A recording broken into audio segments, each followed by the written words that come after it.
And we are live on Facebook, YouTube, and Twitter. He's Andy Billman. I'm Jared Watson, and this podcast is brought to you by Waiting for Next Year. Check them out. Original Cleveland sports reporting at waitingfornextyear.com. Also, coming soon to Evergreen Podcasts. Hey, for those needing some wild turkey in your eggnog, how about this one? Freddie Kitchens calling the plays with Colt McCoy under center this Sunday night as the Browns, oh boy, play in an important game, stressing important game against the Giants.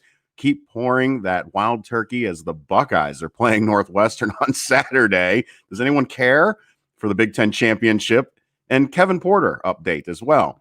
But first, let's put all of our, what are we doing? Pittsburgh started it t-shirts.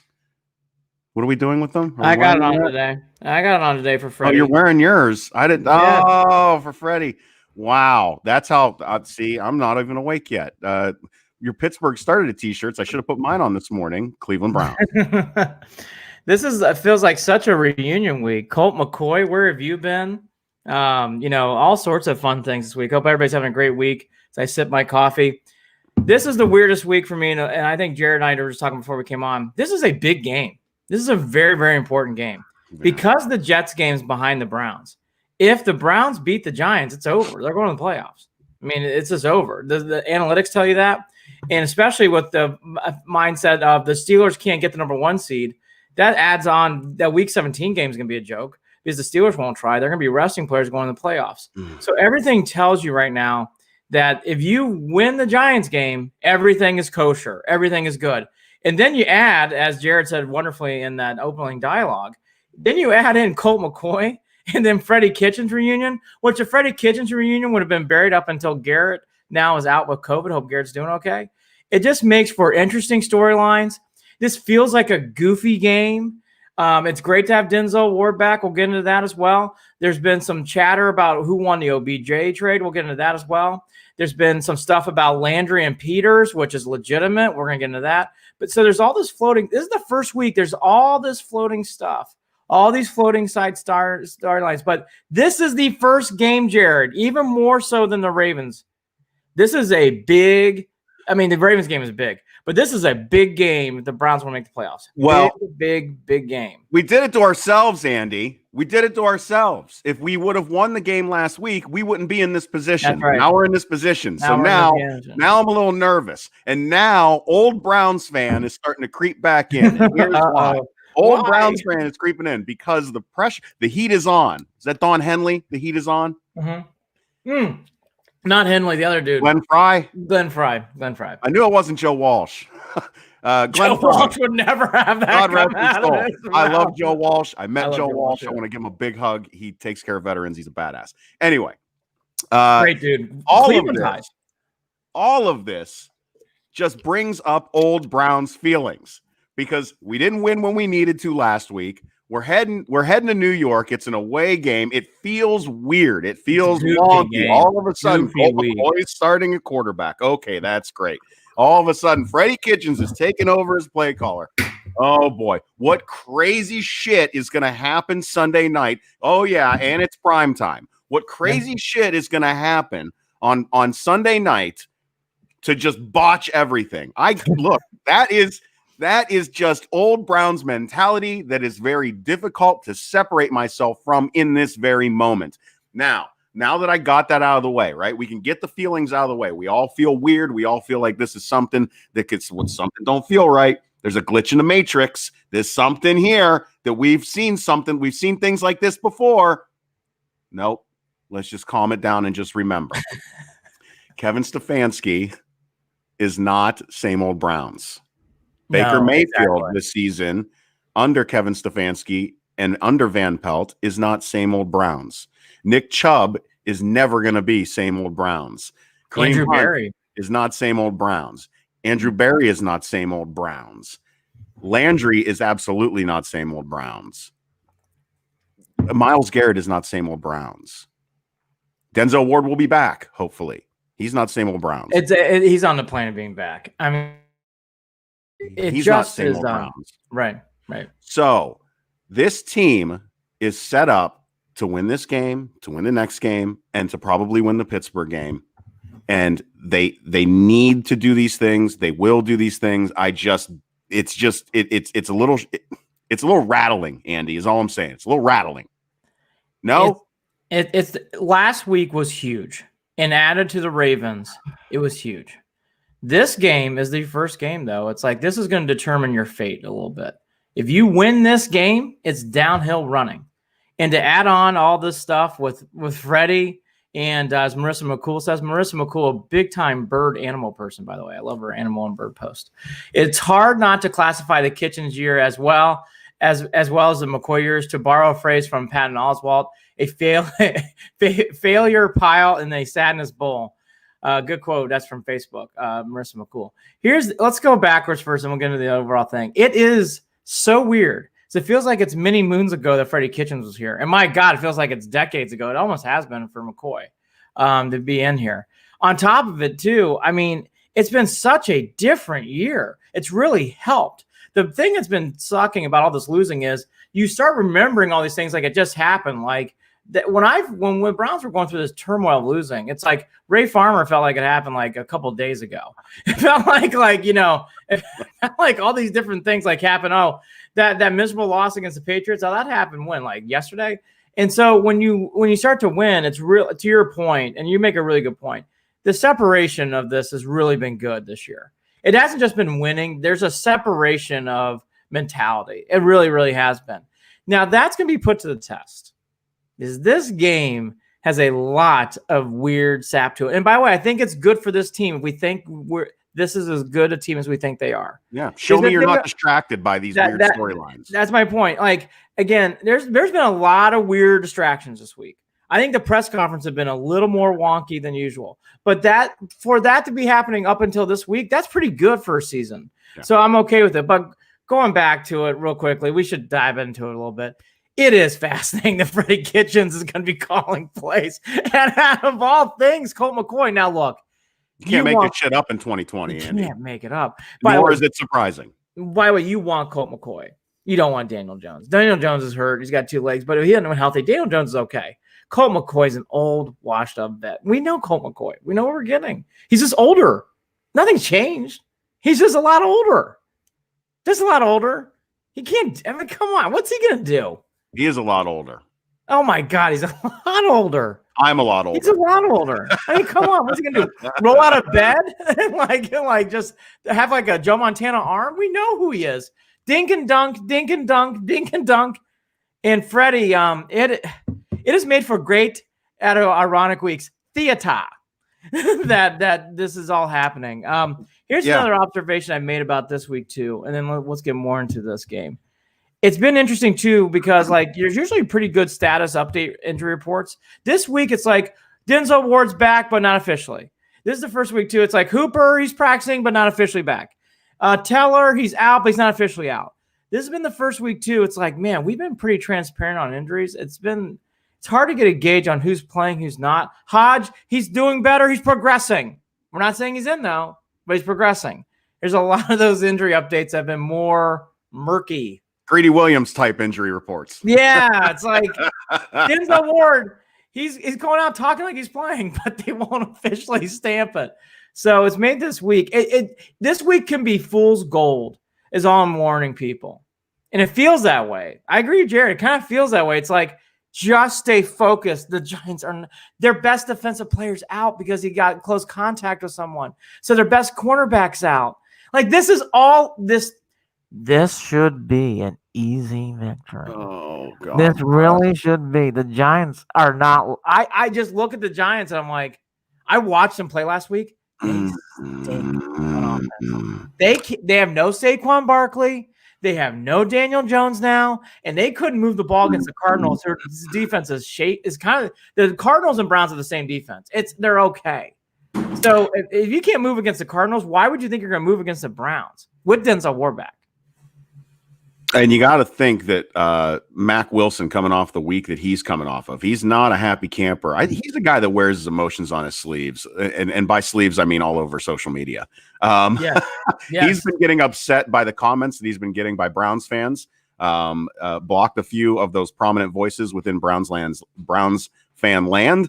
And also, I believe that part of that comes from he's going through some tough times. I think he lost a friend and coach this week too, a mentor of his. And off of the week that he had against the Ravens, and then coming into losing someone like that in his life, plus the comments on Facebook, or on Twitter, actually, he's going to come in and have to have a big game, in my opinion, especially when we're dealing with this. Marissa McCool on Facebook. I can't wait to see 4 bubble screens on 3rd and long. Marissa, you knew where I was going today. You knew where I was going today, girl. Exactly.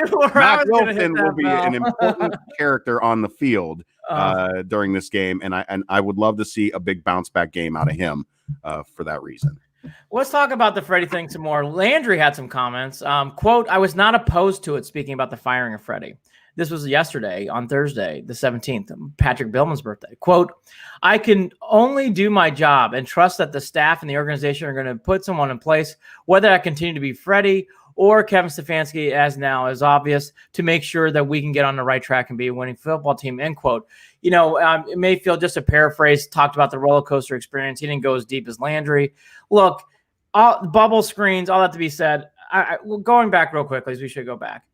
I actually don't think Freddie Kitchens is a bad guy, but boy, was he ill prepared for this job. I mean, should we talk about turning the back on defense on multiple plays, especially the Cardinals game comes to mind? He just was lost. And I said this on Twitter the other day when I saw that he had made a comment, some video talking about the Browns, and I have no hate for Freddie Kitchens. I don't. Right. I have none. Will I joke around a little bit the way that I do about Hugh? Yeah, a little bit. Will I be as tough on him as I was about Hugh? Absolutely not. Absolutely not. I will not. Right. Freddie had a tough time here in Cleveland, point blank period.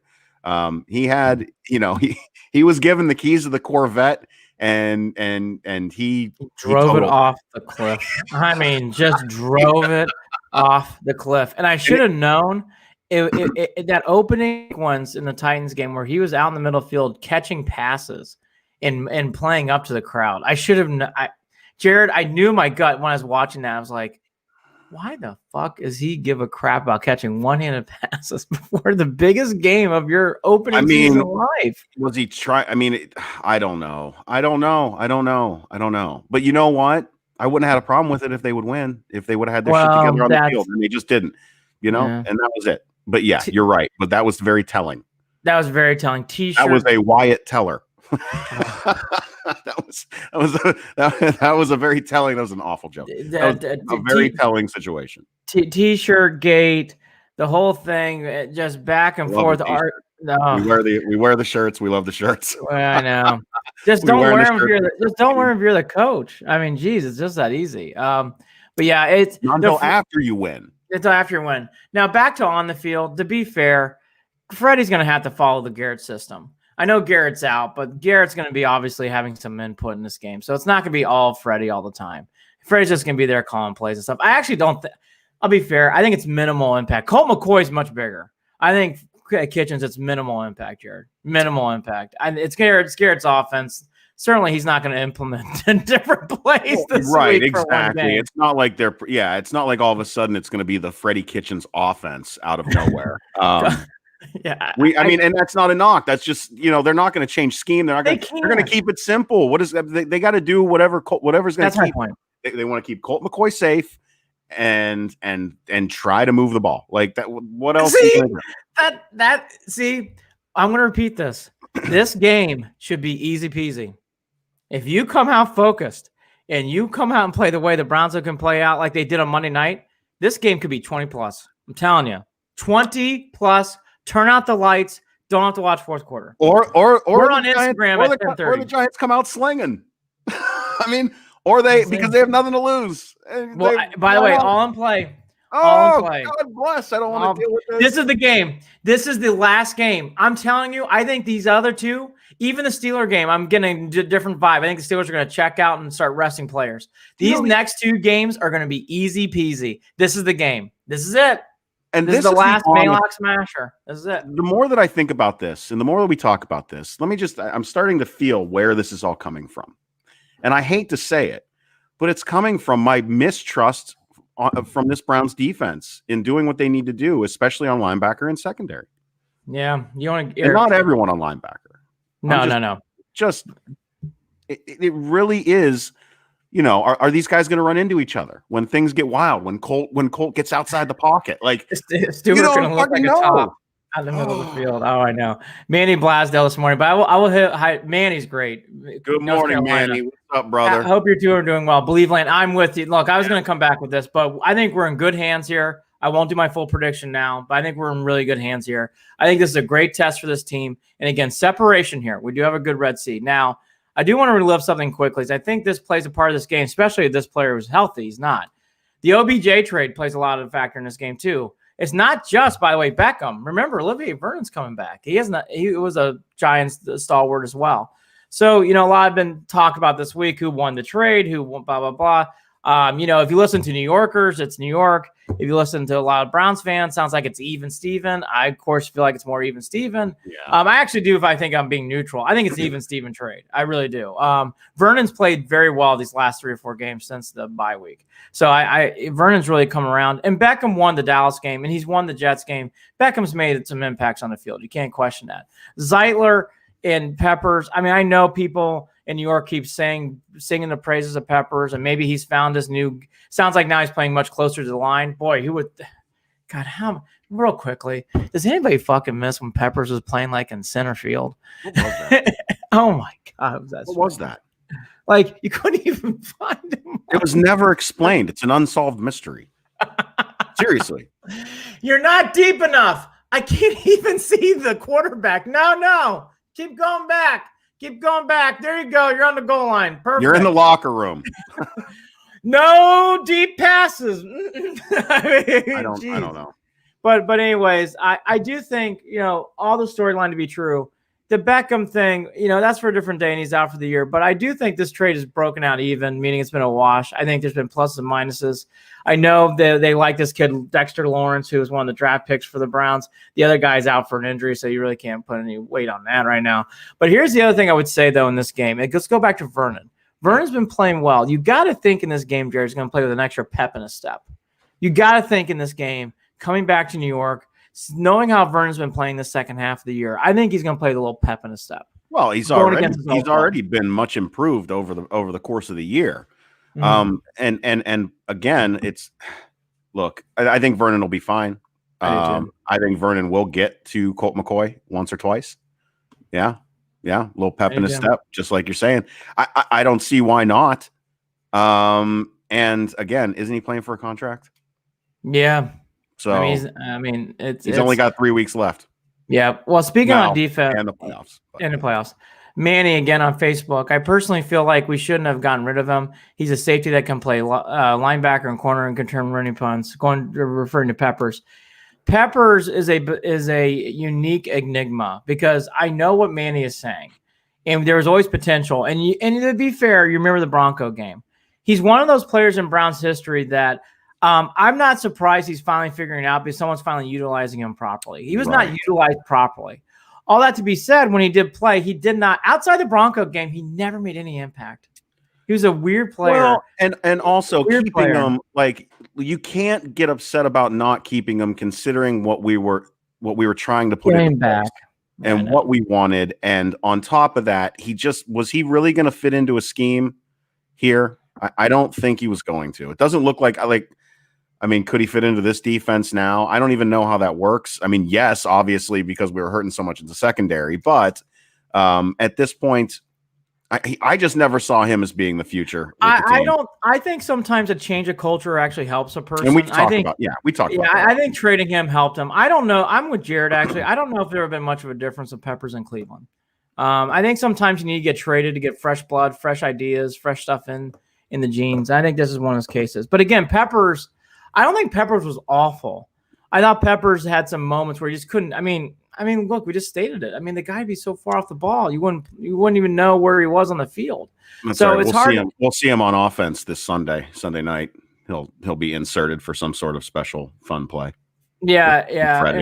And Manny again on Facebook. I was actually a big fan of his too at Michigan. I thought Peppers was a great college player. It was too bad he got injured the year he came out because I think he would have had a much bigger impact for Michigan. Yeah. Now, going back to staying on defense, this is an article I found, Jared. I don't know if you had a chance to read it, but I was really bothered, and we talked about, I mean, if you listen to this show or Instagram, you could tell how bothered I was. I was very perplexed by the defense.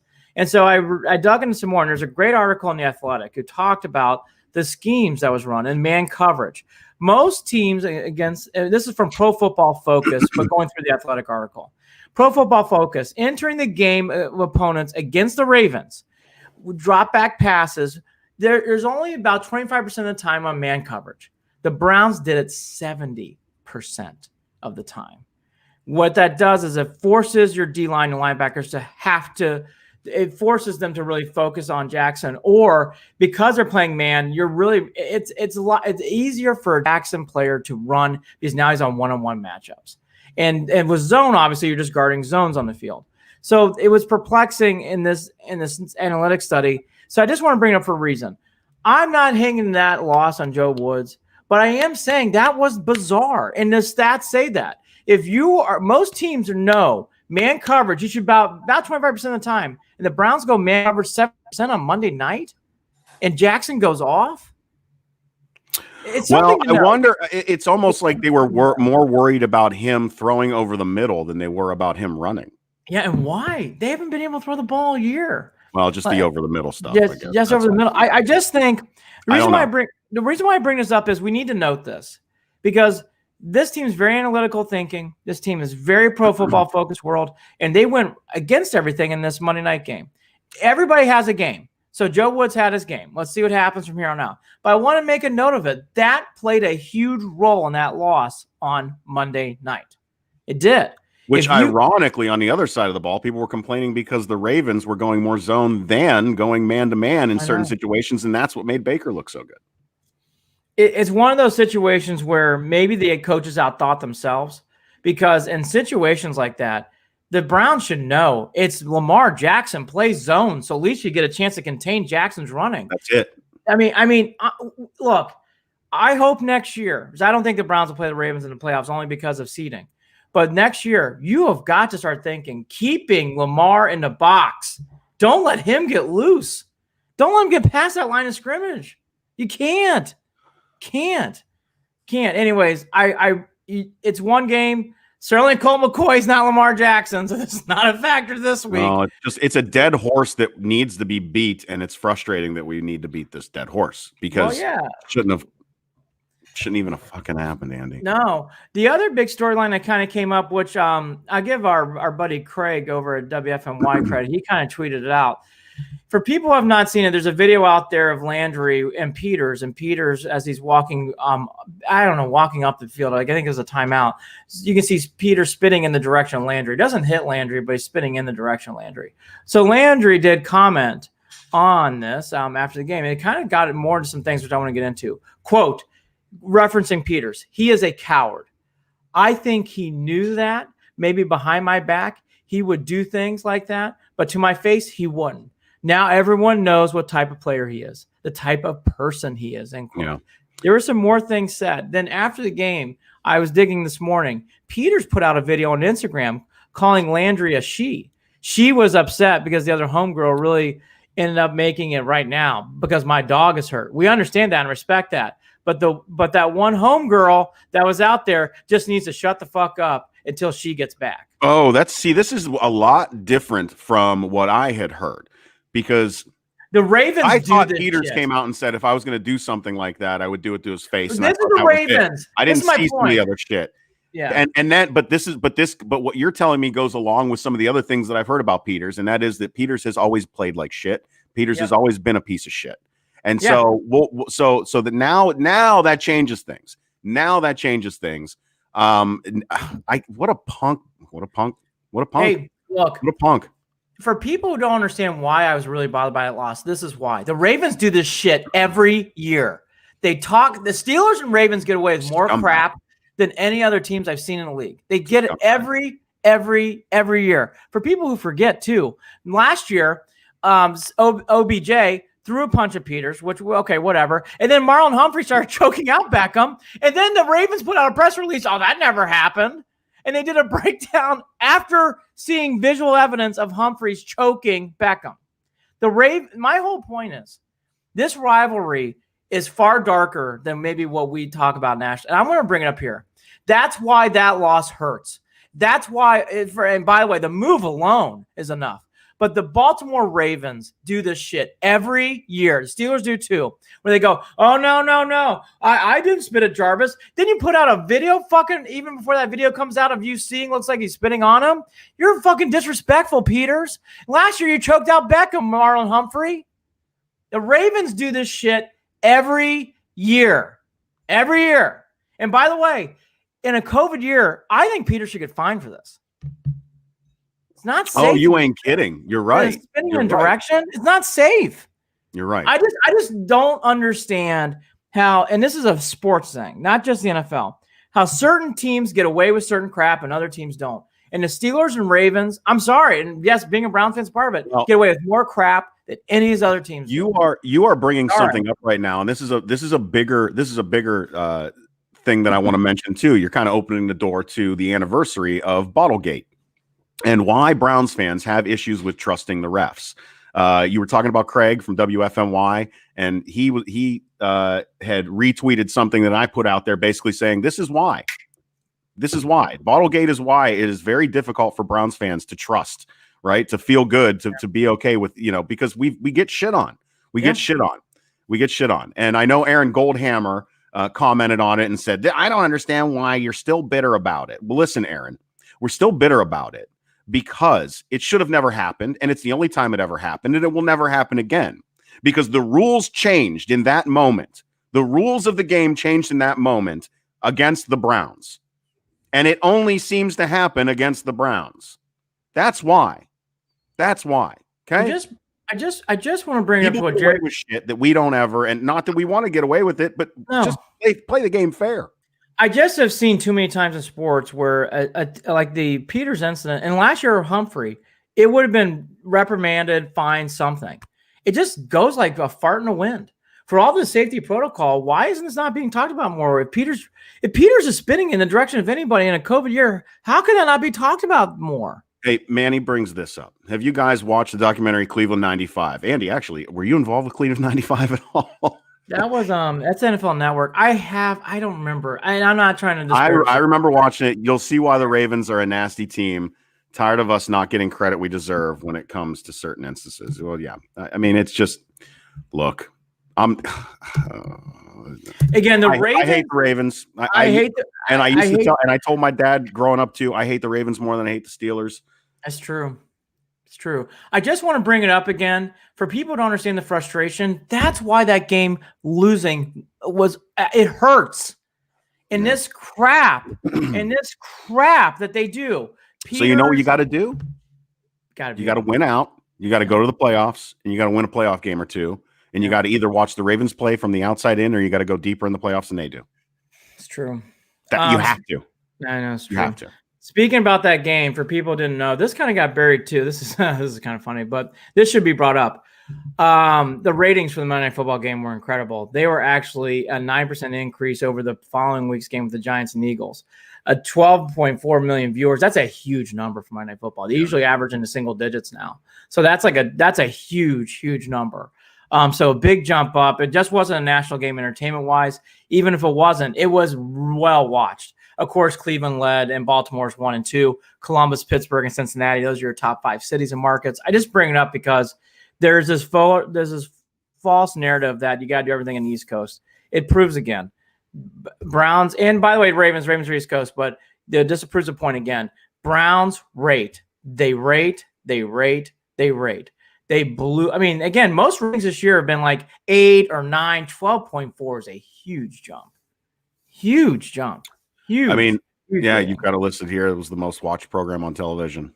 Yeah. Broadcast and cable. You could feel it. Time slot from 8 to 11. You could feel it while watching the game. You could feel the reaction. I was on my feet most of the game.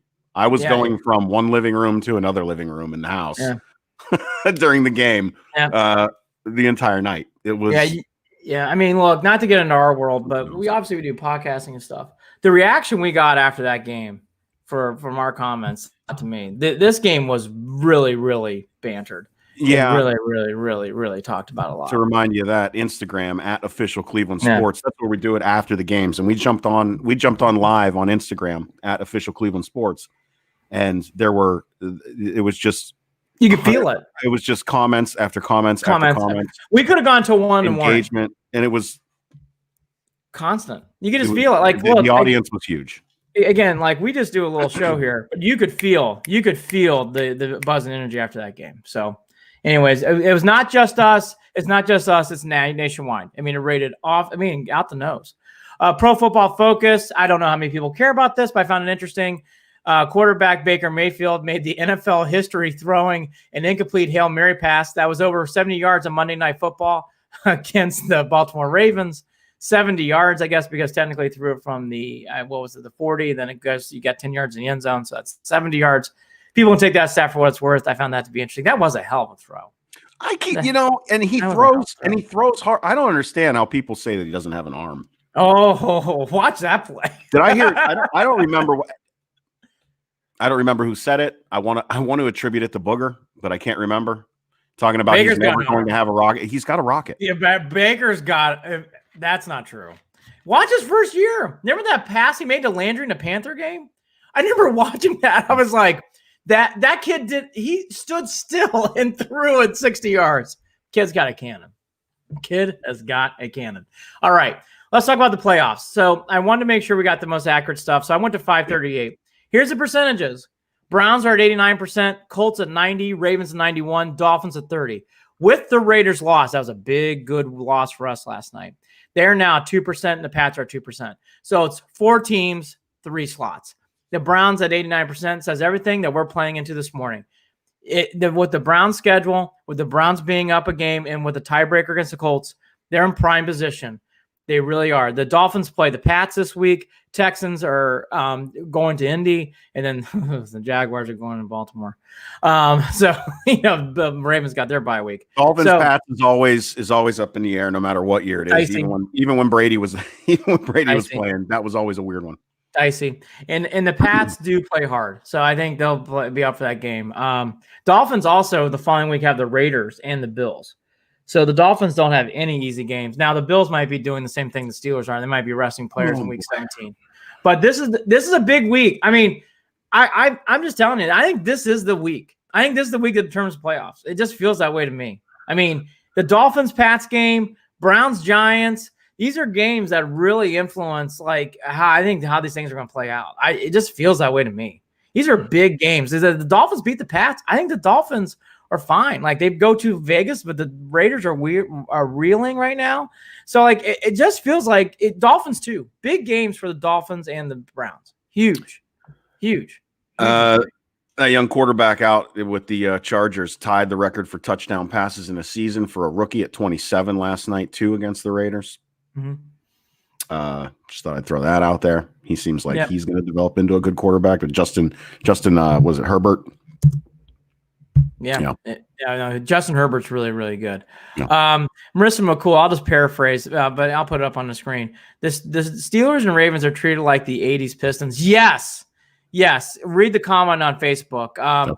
Because here is a paraphrase. I'm a big believer in that. The Browns did that stuff. You would see flags. You would see fines. I'm such a believer in that. Manny Blasdale commenting on Jared's comment. My dad, I have an issue because I wouldn't sit down there that game either. Yeah, we do have issues too. I'm a pacer too, so I totally get it. All right, injuries real quick. Denzel Ward's back at practice. They won't officially list him as back. We're not in Berea. I'm telling you, I think he's playing. At this point, he doesn't play. I think Ward's a big shock. I think Ward's back. I think Hooper's back. Sendejo does have a concussion, so he's out. The one guy. Speaking of which, there was another issue with dealing with the Ravens, and that was with J.K. Dobbins apparently falling right into that culture of being an asshole, tweeting out and then deleting a comment about Sendejo having his concussion. Yeah, I can't stand them. I cannot. I'm getting more pissed off. Damn it, Andy. Fucking Ravens. That is one team I do want to play again. I really, really do. I want to beat them. I said it. I'd love to beat them. I want to play them so badly. Yeah. Sendejo's out with a concussion. The bigger injury is Teller. Teller has an ankle injury. I mean, you can read in between the lines. I don't think he's going to play. It sounds like Hubbard's going to get the start unless something dramatically changes. This is a tough one because Teller is so key, and you got to think positively. Playoffs. If he is really banged up, sitting him for a game or two is not a terrible idea. I know this is a big game, but if he can't go and getting him some rest, I don't mind this sit. I really don't. I think that I'm more flinchy about Ward sitting an extra week than I would be about Wyatt Teller. I agree. I think Ward needs to play. I think Ward needs to play because of what we saw last week too. I think Ward needs to play. I would love to. Here's what we'd love to do as Browns fans: play these next 2 weeks and sit everybody against the Steelers. I mean, sit everybody, get everybody rest, get everybody ready to go for the playoffs. I mean, that's what you want. If you can win this week, you're going to beat the Jets. More than likely, you're in the playoffs and just start sitting people and just getting them rest for the playoffs. Unless the Dolphins keep winning. If the Dolphins keep winning, it's a different story. But that's really where you're at with this. Austin Hooper's back, so that's your injury report. There's some dings and dents. If you noticed, there is no Myles Garrett. Myles is fine. He'll be back in the game. Everybody's betting Cleveland. Unlike last week, the line was at 3.5. It's now 4.5. I saw this morning. I would not be surprised that line goes to 5 or 6. I think the Browns are going to be heavily bet on, especially with what's going on with the Giants. Star cornerback James Bradbury has been placed on the COVID-19 reserve. I don't know who he is either. I don't watch it, but he is their best cornerback, and he's been rated as such. And the New York media deemed him the most irreplaceable player, and he's out. So Bradbury. He won't be replaced. He will not be replaced. Is right. I watched a lot of the Giants game. This is easy peasy. The Giants' offense is horrible. They're 31st in the league. They're 14th in rushing. I don't know how. They don't really have a running game. Their passing game is far worse. I think their running game is because of Daniel Jones. Daniel Jones isn't playing. So I'm telling you, I watched that game, Jared. That is a stiff cardboard box offense. They have nothing. They really don't. There's nothing on that offense that makes you go, hey, you need to stop. Just play your game, stay in your spots, be up front. These are pros, so they're going to play hard. But if you stay in your lanes, you do your proper things, this offense, scoring above 20 is not going to happen. It's not. You're right on with my prediction. Just not going to happen. Right on with my prediction for this game. I don't think I don't think the Giants have a chance. I don't as either. much as I sit here and I have to battle with my own inner demons regarding the Browns and the history and the nightmare. I mean, this really is kind of like one of those nights where you go to sleep and you dream about. You won't believe what I had a dream about. I had a dream that Freddie Kitchens was calling the plays and Colt McCoy was the quarterback, and the Giants just ran up and down the field on the Browns. Right? That's a nightmare, right? That doesn't happen. It's not going to happen. That's just not how it's going to happen. Browns 38, Giants 17. That's I have 27-10. I have 27-10. I think it's going to stay close up until late in the third, into the fourth. I just don't see it. I watched the Giants game last week. The only thing about this game is I think it's going to be hand-wringing until the fourth. I think it's going to be hand-wringing. I think once the fourth quarter happens, at one point a dam will break and everything will be all right. I think it's going to be hand-wringing, though. I think the Browns get up early and then they just run it. God, I hope so. Again, I watched a lot of the Cardinal game. The Giants have no offense. I mean, none. Zero. They just don't. And now Colt McCoy in there. We all know Colt. I just don't see it. It's going to take some turnovers from offense. And by the way, that's my one warning. 7 fumbles. You cannot fumble in this game, boys. That is the only thing I can see where the Giants win. The Browns had a fumble problem last week, and they got away with it. Nuts. Boy, you got to hang on the ball. This is one of those games. That's where you can lose this game. You can guarantee that this entire week that was emphasized.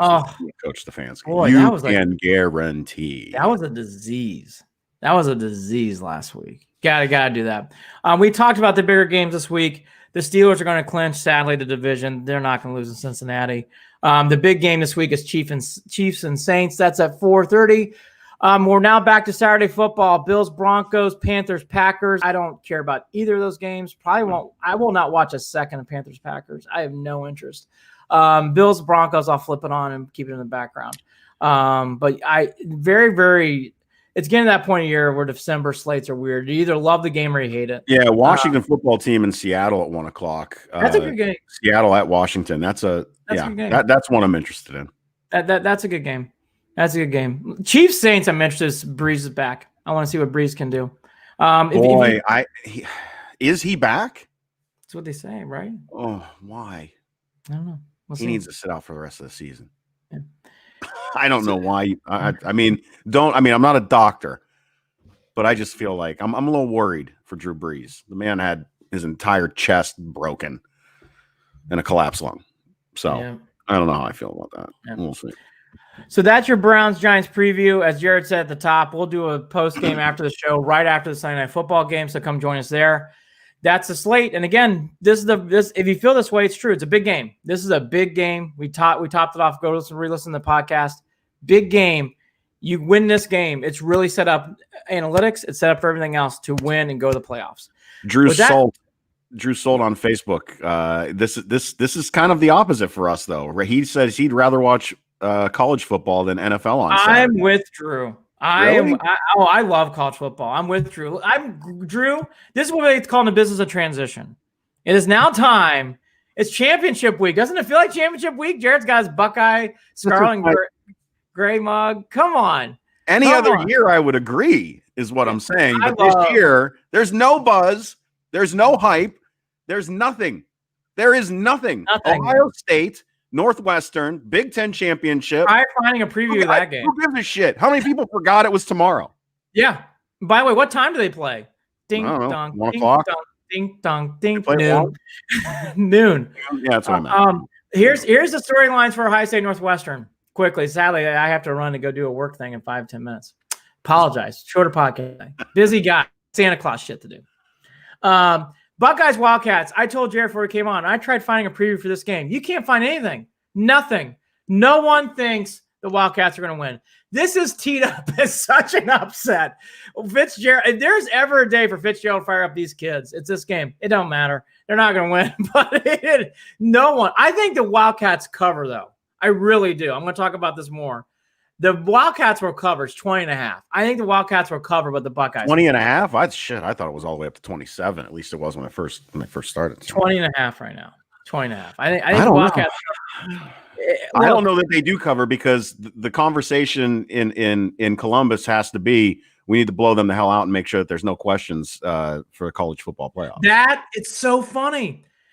That's what the biggest headline's been. They need to blow them out so they get in. Look, real quickly in this playoff like thing. They did Wisconsin years ago. Right. Real quickly in this playoff thing, it's going to take a minor miracle. There's only one way.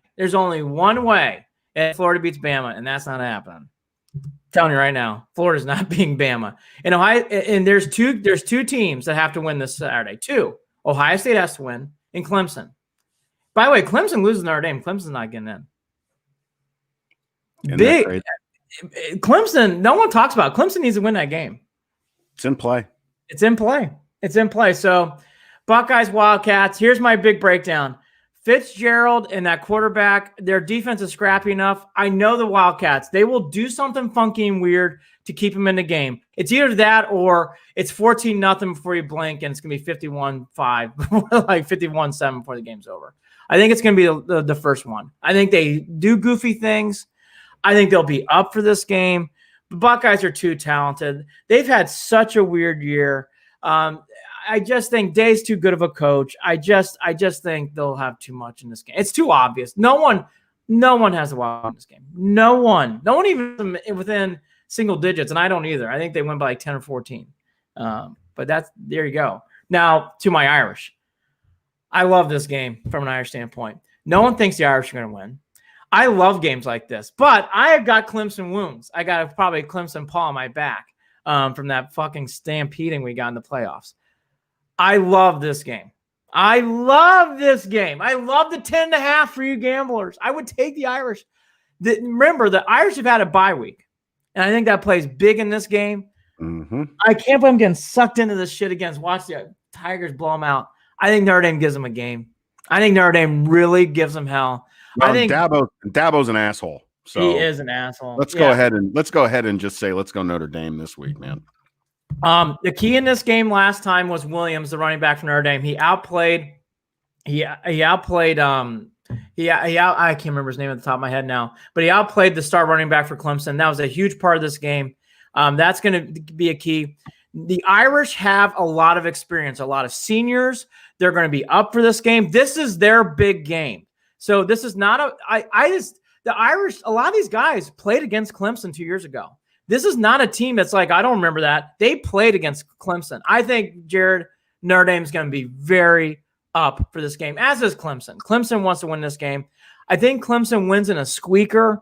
Lawrence being in this game, I think he's too good of a quarterback. If we think he's as talented as he is, he figures out a way to win. But I love the Irish in this game being competitive. Clearly, I'm an Irish fan. I'll be all over this game. But man, oh man, I just get a funny vibe about this game. I don't think it's going to be a Clemson cakewalk. I just don't. A lot of people do, but I don't. And then quickly. No, I'm with you. This isn't the same. Again, you can't take the past into consideration for the game. I don't think it's the same matchup. And by the way, this is rare. A lot of Notre Dame players played 2 years ago. So this is not a team that has a bunch of sophomores and juniors. There's a lot of seniors on this Notre Dame team. A lot. I think that I have learned that plays a factor in college. It absolutely does. It plays a factor in this game. So I would keep that in mind. All right, Bama, Florida. Real quickly, I think Dan Mullen yesterday in a press conference saying we're going to beat Alabama says everything about how that program's going in Gainesville. Bama's going to beat them by 30, maybe 40. I think my jaw dropped this morning, Jerry, when I go, Dan Mullen guaranteed victory against Alabama press conference after losing to LSU with a kid throwing a shoe to lose the game. I mean, I buyer beware. If people think the Gators are going to win, I think you're lost. I really think Bama wins big. Sadly, for all this hype up I did about the Buckeyes, the Tigers, the Irish, I think Bama's the best team, clearly. I think Bama's going to win the whole thing. I think Bama's that good. We do need to throw this out here. And this is something that obviously they're not. I'm sorry, I'm switching gears. Back to Ohio State really quickly. Mm-hmm. And that is, there's rumors of more Ohio State COVID positive tests. Ooh. And also Olave is one of those rumored. So we're going to have to see, and this was only 12 hours ago. We're going to have to see how this plays out. That's going to be, and then we should keep it on your iPhone. Say it again. The issue is Ohio State dealing with more positive cases. I'm sorry to hear this that. came out 12 hours ago, so I didn't see it until right now. And the only reason I'm thinking about it is because Drew Solt on Facebook brought it up. You guys hearing the rumors? Olave tested positive for COVID-19. Have not heard that rumor. Looking at the story now about Ohio State, it came out last night. They put this out last night, and I will be reading it shortly. But son of a bitch. If it's just Olave, it's one thing. If it's more on the team, that's a different story. It's going to change. I mean, if it's a team thing, it's a different story. What do? They change the date of the Big Ten championship, or do they forfeit and Northwestern wins? Unreal. I'll tell you what, if there is more to this story, we might have to come on and just do a special quick thing on Saturday morning. Oh, boy. Yep. No, you're right. You're right. So this is all just coming out right now for us, and it's Friday, the 18th at 9:15 in the morning. So there's we're more just now getting some of this news. If there's more to this, we'll either go on Instagram or and talk about some more. Drew Salt again. Sorry, I want revenge. So Clemson needs to win. Look, I totally get it. I totally get it. We all want to beat Clemson. Clemson is now the new you from the 80s. Everybody hates Clemson. Everybody, me included. I really, really want the Irish to win. Rumors, Drew Salt again, good fan of show. Rumors also though that the Big 21 are supposed to change to 17 days. Yeah. Yeah. So what is that? That you can't play for 21 days and they're going to drop to 17 if you had it. So yeah. Okay. We'll see. I mean, we'll see. It's a fluid situation to say the least. Yeah, I've heard those rumors too. I heard that people were complaining about it and wanting it to change. I didn't know whether it would or not, but We'll see. Exactly. We'll see. You know what? And to be honest, let me just say this. To be honest, this is what has driven me so fucking nuts with college football this whole season. is that there's such a veil of secrecy behind everything. It seems like it's just a mess, and the Big Ten has not handled any of this COVID shit from beginning to end. Well, they have not. Yep. And here we are coming into tomorrow being the Big Ten championship game, and now we're getting these breaking stories about possible positive COVID tests with Ohio State, and Andy and I are gonna have to do more work and figure this out and talk about it tomorrow, possibly. You're right. Yep. I actually have to run because I got sadly some deadlines I have to hit today. But real quickly, Kevin Porter Jr. The charges have been dropped, so it sounds like that part of the case is gone. So yeah, Mahoney County dropped it. I saw that last night. So that is that. More on that later. A lot of talk about Okuro. I've been tweeting it out. A lot of positivity about Okuro, so keep that in mind as we go forward. That is going to be something to keep your eye on. I think he's going to be big. And then finally, I'm going to do more on this next week. People need to really read the Omar Vizquel story. It's not good, and you need to read it.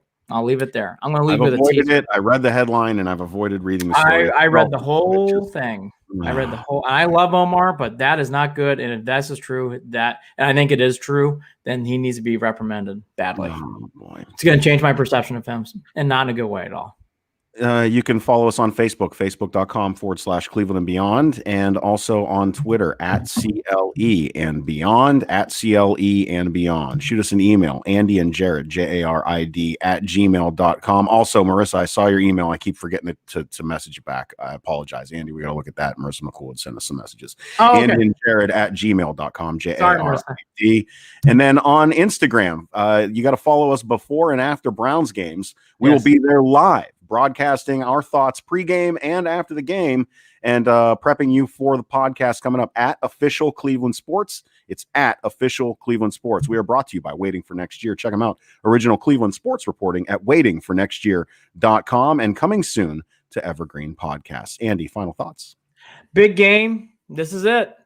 They win. Browns win. It's downhill. Everything's gravy. They lose. Hand wringing throughout the rest of the year. Giants are very banged up. Browns should win this game easily. We both think the same thing. We'll keep seeing what's going on with the Buckeyes, and it's exciting. It's great to have big important games and not so much survive and like wait to have 5 or 6 teams win. Again, it's great when you control your own destiny. The Browns win, everything's good. It's just that simple. The fact that the Browns are even in a position where if they lost on Sunday and that they still could win the next 2 and get in the playoffs just blows my mind at this point. Now, we don't want to play that fucking game. We don't want to play that game at all. At all. Because then weird things start happening. Yes. Well, then if you lose, you start losing control over your own destiny. The weirdest things that have happened need to be the only weird things that happen, and that is Freddie Kitchens calling the plays and Colt McCoy under center. That's it. I don't need any other weirdness. Leave the weirdness somewhere else. Leave it in the past. Leave the weirdness in the past. Yeah, our weirdness cup filled up. The Giants. Let's go. All right, Andy.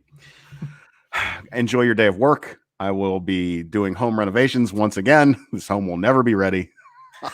Santa and I are having a big meeting later. I'll be there on Christmas Day, probably. Who the fuck knows? All right.